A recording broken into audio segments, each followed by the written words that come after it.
We're really trying to set this industry up so that we can be the go-to fuel choice for the American consumer and be around for a long time.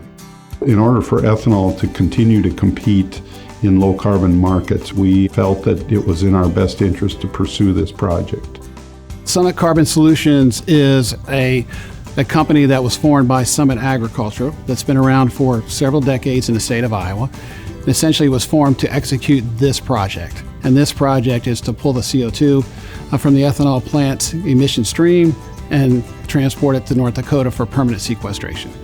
You have to have the proper geological formation so that we can ensure that the CO2 cannot escape from the ground, and it'll be sequestered under the ground indefinitely. The safety protocols that'll be set up on this pipeline, will be extremely stringent. We have rules and regulations that we have to follow, that Summit will have to follow in the construction of this pipeline.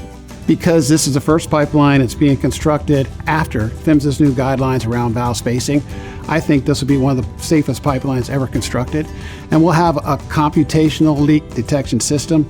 All that means is we'll understand flow, temperature, and pressure along the full length of the pipeline.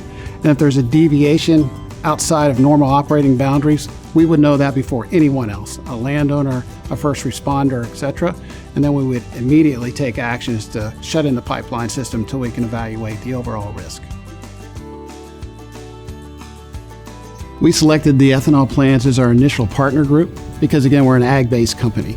And so we felt it was important to do anything we could, especially with this project, to help extend the viability of ethanol plants and, by extension, agriculture. The world's decarbonizing, the United States is decarbonizing. I think the quicker we act, the better position the ethanol plants will be in the future to be competitive.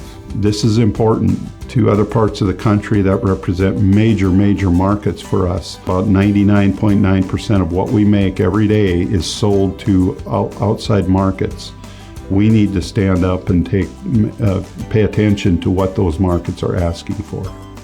By sequestering our CO2, it'll come really close to dropping our carbon score by about 50%. But what this will allow us to do is allow the ethanol industry to remain, viable as a renewable fuel for decades to come.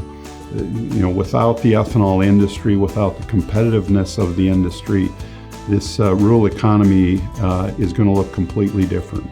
And without this project, we simply cannot compete if we're going to continue to do what we're doing.